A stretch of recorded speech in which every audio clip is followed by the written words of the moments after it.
Le Bénin est régulièrement confronté à des inondations qui affectent chaque année des milliers de personnes, particulièrement dans les zones riveraines et lacustres. Face à cette récurrence et à l'intensification des inondations dans plusieurs régions du Bénin, les populations exposées restent insuffisamment préparées pour faire face aux situations d'urgence. Cette vulnérabilité accrue, due au manque de formation aux gestes de premier secours et aux stratégies de suivi en période de crue, souligne le renforcement des plateformes locales de réduction des risques, de catastrophes et d'adaptation au changement climatique. Ces formations permettront de réduire les risques de pertes humaines et renforcer la résilience communautaire face aux catastrophes naturelles. Nous sommes en train d'entrer dans la période estivale, c'est-à-dire la période des grandes pluies et par conséquent des grandes inondations et des grandes crues dans la basse vallée de l'Ouémé.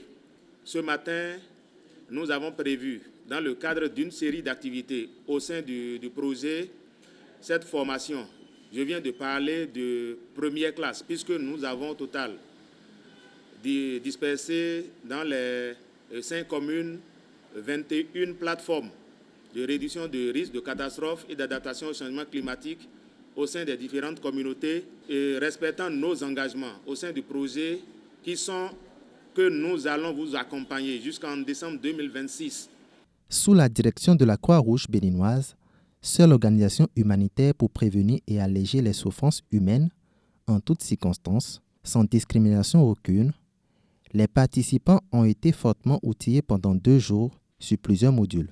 Les participants ont eu des notions sur les catastrophes, la communauté en général, les conduites à tenir en présence d'une personne ayant une blessure aux muscles et aux articulations, comment faire les transports improvisés et autres, sans oublier les cas de quasi-noyade. Ces séances ont été ponctuées par des pratiques assez intéressantes.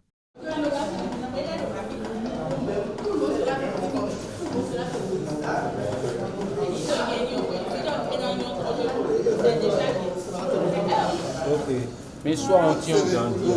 Et voilà.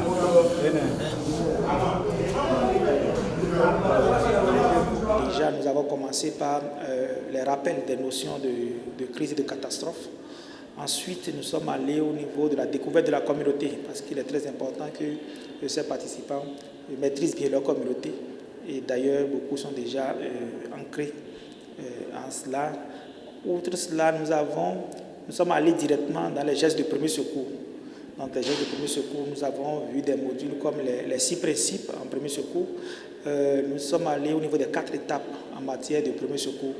Outre cela aussi, nous avons eu à voir les atteintes du squelette. Les atteintes du squelette, nous parlons là des immobilisations, surtout les immobilisations. Quand quelqu'un a une fracture, comment est-ce qu'il faut immobiliser cette fracture, que ce soit au niveau du membre supérieur, que ce soit au niveau du membre inférieur, comment est-ce qu'il faut appliquer l'immobilisation.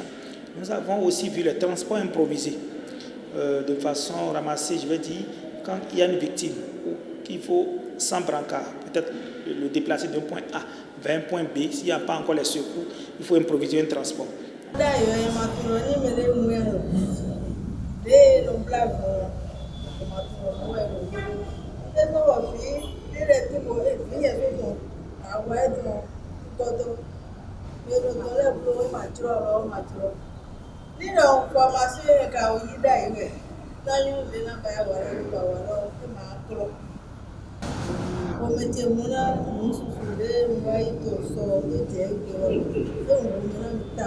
Dotés des compétences de base en secourisme, notamment en réanimation, en évacuation d'urgence ou en protection des personnes vulnérables, cette communauté cible de la commune de Soava favorisera désormais une réaction rapide et efficace dès les premières minutes d'un incident. Cette formation organisée par VNG International a été financée par le Royaume des Pays-Bas.